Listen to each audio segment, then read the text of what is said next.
Jatrabari army ক্যাম্পের পক্ষ থেকে আপনাদেরকে স্বাগতম। আজ 28 সেপ্টেম্বর 2025 তারিখ দিবাগত রাত আনুমানিক 2টায় 26 ফিল্ড রেজিমেন্ট আর্টিলারি এবং যাত্রাবাড়ি থানা পুলিশের সমন্বয়ে মাতুয়াইল মুসলিমনগর এলাকায় কার্যক্রম পরিচালনা করা হয়। গোয়েন্দা তথ্যের ভিত্তিতে সন্দেহভাজন হিসেবে ফারুক নামের একজন ব্যক্তিকে তল্লাশির সময় তার কাছে 1000 টাকার একটি এবং 200 টাকার একটি জাল নোট পাওয়া যায় এবং মোবাইলে কয়েকটি অস্ত্রের ছবি পাওয়া যায়।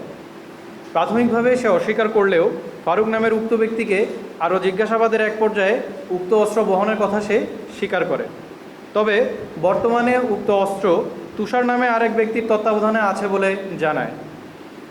তৎক্ষণাৎ মাতুয়াইল মুসলিমনগর এলাকায় অভিযান চালিয়ে তুষারকে আটক করা হয় এবং সে অস্ত্র পরিবহনের সত্যতা স্বীকার করে। এ সময় তার থেকে একটি দেশীয় অস্ত্র উদ্ধার করা হয়। কিন্তু আটককৃত তুষারের কাছে অস্ত্র পাওয়া না গেলে জিজ্ঞাসাবাদের এক পর্যায়ে উক্ত অস্ত্র সোহেল নামে এক ব্যক্তির কাছে আছে বলে জানায়, যার অবস্থান ছিল বাড্ডায়। মুহূর্তকে আরও বিশেষ করে তুলতে পারজোয়ার শাহী পোলাও ঘর, রাজকীয় স্বাদ এখন আপনার হাতের নাগালেই। উক্ত দুই আসামির মাধ্যমে সুকৌশলে ফাঁদ পেতে সোহেলকে অস্ত্রসহ যাত্রাবাড়ি এলাকায় আনা হয় এবং অস্ত্রসহ গ্রেফতার করা হয়। উল্লেখ্য যে আটককৃত ফারুক, তুষার এবং সোহেল এদের নামে সন্ত্রাসী কার্যক্রম, গাড়ি পোড়ানো, চাঁদাবাজি সহ একাধিক মামলা রয়েছে। বিভিন্ন সময়ে অস্ত্র দেখে সন্ত্রাসী কার্যক্রমের প্রমাণও পাওয়া গিয়েছে।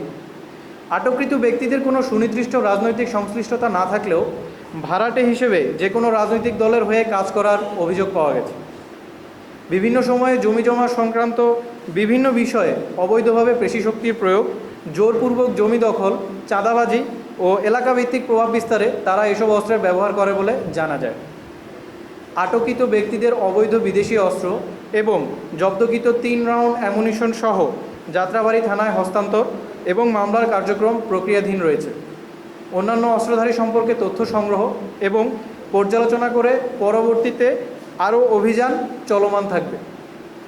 যাত্রাবাড়ি রাজধানীর একটি গুরুত্বপূর্ণ স্থান।